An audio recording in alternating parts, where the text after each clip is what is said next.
अब एक दिन की बात है, भगवान द्वारकाधीश अपनी द्वारकापुरी में बैठे। द्वारकापुरी में बैठे, अचानक जो है अष्टपटरानी सुंदर थाल लगाए हुए हैं और सुंदर थाल लगा के भगवान को प्रसाद पवाने ही वाली थी। और द्वारकाधीश की जैसी दृष्टि पड़ी थाली पर और थाली को देखा तो उस थाली में माखन रखा था। माखन देखते ही भगवान को अपने ब्रज की याद आ गई और ब्रज की याद आ गई। अब तो महाराज भगवान सदा ये कहते थे कि भाई गोपियां तो प्रेम की ध्वजा हैं, गोपियों के समान महाराज हमसे कोई प्रेम नहीं कर सकता। भगवान ने कहा देखो एक दिन हम आपको इसका महाराज उदाहरण भी बता देंगे। तो एक दिन भगवान ने लीला की, प्रातः काल का समय था, जैसे भोजन की थाली आई और थाली में माखन देखा, भगवान तुरंत जैसे रुक्मणी ने कौर तोड़ा और जैसे ही द्वारकाधीश में मुख में लगाया और द्वारकाधीश इधर मुख में लगाया, इधर मुख कर लिया और महाराज अपने सिर को बड़ी जोर जोर से दबाने लगे। अरे बोले क्या कहना रुक्मणी जी, आज तो इतनी पीड़ा हो रही है सिर में, इतनी पीड़ा हो रही है। अब महाराज रुक्मणी जी कहती है अरे नहीं अभी लो, अभी मैं राजवैद्य को बुलाती हूँ। तुरंत राजवैद्य को बुलाया, राजवैद्य ने कई औषधि दी। भगवान ने कहा देखो भाई ये पीड़ा कोई सामान्य नहीं है, ये पीड़ा है ना हमारी प्रेमी के मिलने की पीड़ा है। कोई हमारा प्रेमी मिल जाए तो ये पीड़ा दूर हो जाए। तो रुक्मणी जी पास में चली गई, भाई हम तो हैं तुम्हारे प्रेमी, फिर भी तुम्हारा सिर दर्द कर रहा है। बोले नहीं, हम चाहते हैं हमारा कोई प्रेमी अपने चरणों की रज ले और हमारे मस्तक से लगा दे तो हमारी महाराज पीड़ा एकदम दूर हो जाए। अब रुक्मणी जी ने सोचा कि भाई हम अपने चरणों की रज इनको कैसे लगा दें, ये तो पति परमेश्वर हैं, भाई बताओ कोई लगाएगा? आप में से कोई है एक आध ऐसा लगाने वाला है? कोई नहीं। बोले देखो ये साक्षात पति परमेश्वर हैं और इनको हम चरणों की रज कैसे लगाएं? महाराज किसी ने अपने चरणों की रज नहीं दी। बाद में महाराज नारद जी की लीला, नारद जी वीणा लेके आए, श्रीमन नारायण नारायण नारायण, जैसे द्वारकापुरी में उतरे और भगवान ने और मुख लटका लिया। नारद जी बोले जय जय प्रभु, क्या बात है? अरे बोले नारद जी क्या बताएं, आज सिर में इतनी जोर की पीड़ा है और ये पीड़ा ठीक ही नहीं हो रही है महाराज, ये तो बढ़ती जा रही है, मिनट मिनट में बढ़ रही है, सेकंड सेकंड में बढ़ती जा रही है। अरे बोले तो तुम्हारी इतनी बड़ी सोने की नगरी द्वारकापुरी, किसी राज्य वैद्य को बुला लो। अरे बोले सबको बुला लिया फिर भी ठीक नहीं हो रही।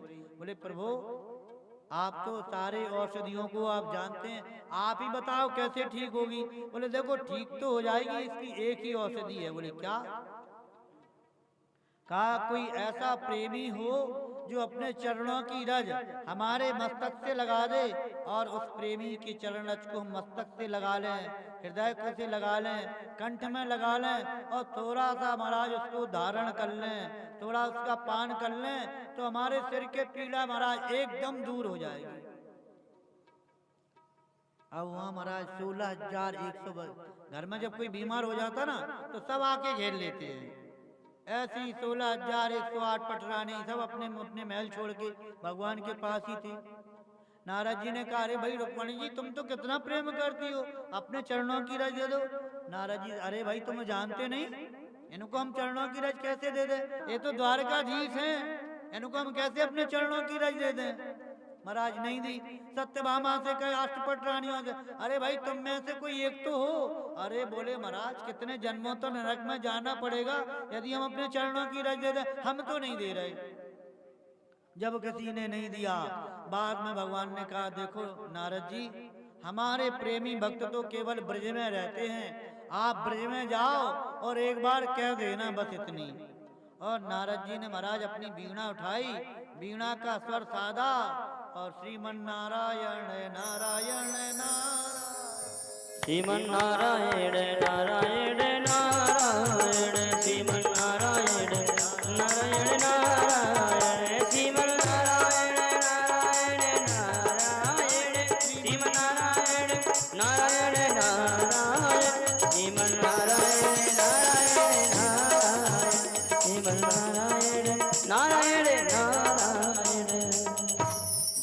महाराज जी नारायण करते करते करते महाराज ब्रज में उतरे, वृंदावन में उतरे, और जितनी गोपियां थी गोपियों ने नारद जी के चरणों में प्रणाम किया।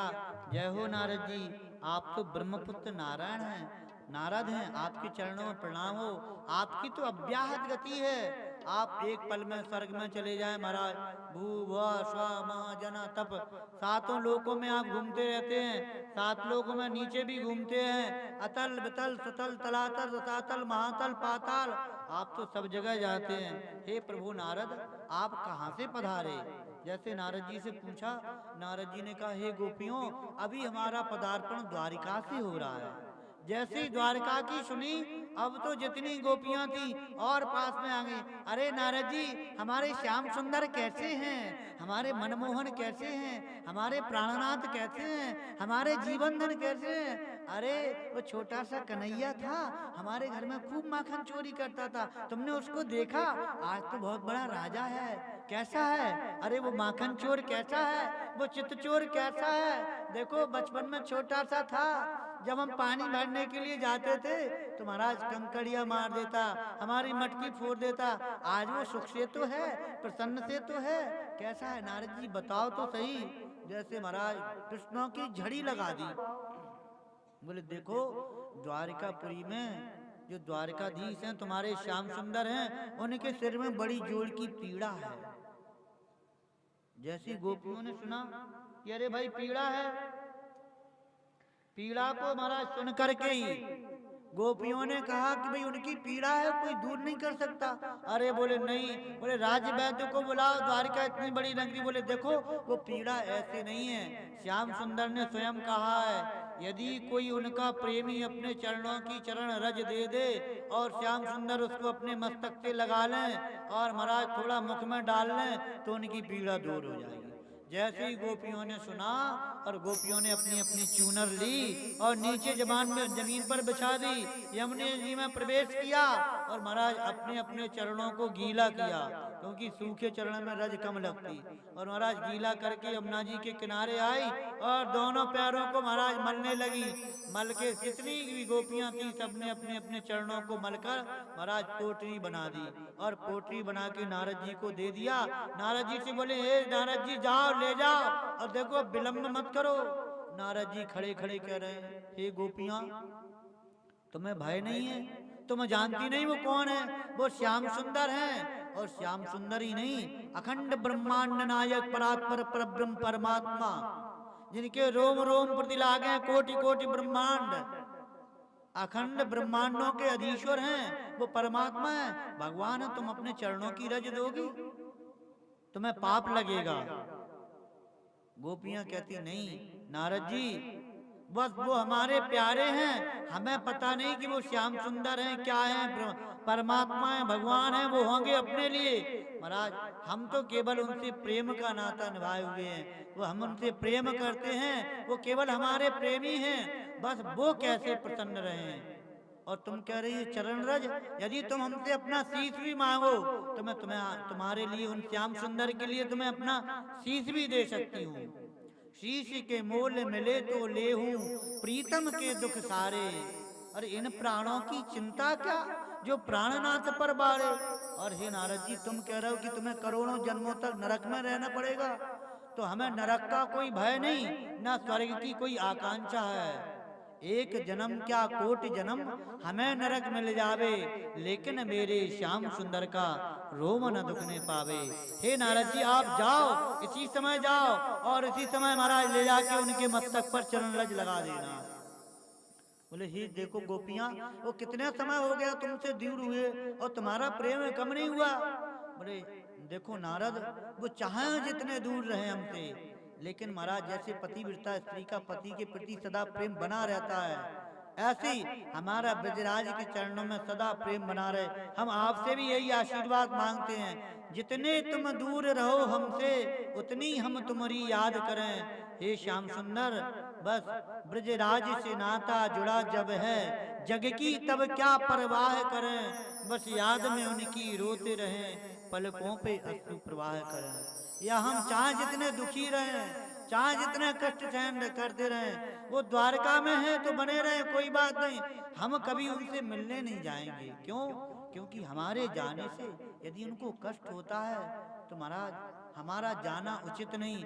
देखो नारद जी, मथुरा कोई बहुत ज्यादा दूर नहीं था और ब्रजराज यहीं मथुरा में ही थे, फिर भी हम एक भी बार उनसे मिलने नहीं गए। चाहते तो जा सकते थे, लेकिन श्याम सुंदर कह के गए थे, घरसों परसों की कह गए घनश्याम, न आए बरसों बीत गए। केतन में फूली सरसों, बीत गए बरसों, लेकिन महाराज श्याम सुंदर नहीं आए। वो कह गए थे आएंगे, तो हमें अभी भी विश्वास है वो आएंगे। और जब देखो हम रथ के आगे लेट गई थी और हमने कहा श्याम सुंदर तुम हमको छोड़ के जा रहे हो, जा रहे हो तो जाओ ब्रज छोड़कर, ऐसा प्रेम नहीं पाओगे, ऐसा माखन का स्वाद नहीं पाओगे। तो श्याम सुंदर ने एक ही बात कही थी, क्या? बोले देखो तुम चाहती हो कि हमारा मुख कमल प्रसन्नता से सदा खिला रहे, तो तुम रास्ता छोड़ दो।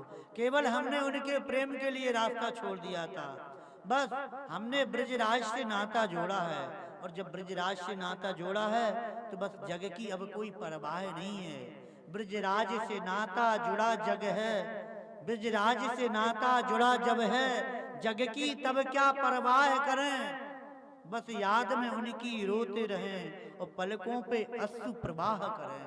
हम भले ही यहाँ रोते रहें, लेकिन हमारे श्याम सुंदर सुखी हो जाएं। नारद अब हमें सुहा नहीं रहा है, आप यहाँ खड़े मत रहो, जाओ इसी समय जाओ और इन चरणों की रज ले जाकर भगवान के मस्तक पर लगा देना, उनके मुख में डाल देना, बस वो कितनी जल्दी सुखी हो जाए।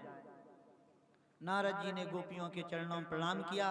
धन्य हो ऐसा प्रेम, ऐसा प्रेम तो गोपियों के पास ही है।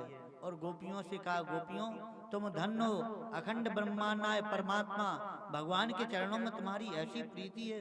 नारद जी ने भी महाराज उसी समय गोपियों की चरण रज ली, मस्तक से लगाई और वीणा का तार साधते हुए तुरंत द्वारकापुरी पहुंचे। जैसे द्वारकापुरी में गए और द्वारकापुरी में महाराज वो पोटली भगवान के सामने रख दी। भगवान बोले नारद जी ले आए? बोले हाँ ले आए। और भगवान ने तुरंत, भगवान की तो लीला ही थी, तुरंत भगवान ने एक चुटकी ली और महाराज मस्तक में लगाई, कंठ में लगाई, अपने मुख में डाला। बोले अब हम ठीक हैं। बोले अच्छा अब ठीक हो? नारद जी ने कहा हे रुक्मणी जी, आप भी तो भगवान से प्रेम करती थी, आप ही दे देते। बोले देखो वो प्रेम प्रेम नहीं है, प्रेमी तुम्हारा दुखी पड़ा रहे, तुम्हें नरक का भय था इसलिए तुमने नहीं दी। वास्तविकता में प्रेम किसका? बोले प्रेम गोपियों का है। भगवान ने कहा हे गोपी, हमारी अष्टपट रानियों, तुम कभी भी ब्रज की गोपियों से डाह मत करना, कभी उनकी बराबरी मत करना। गोपियों का प्रेम केवल तत् सुख सुखित्वा प्रेम है, हम कैसे सुखी रहें, ऐसा प्रेम है। सभी अष्टपट रानियों ने भगवान के चरणों में प्रणाम किया।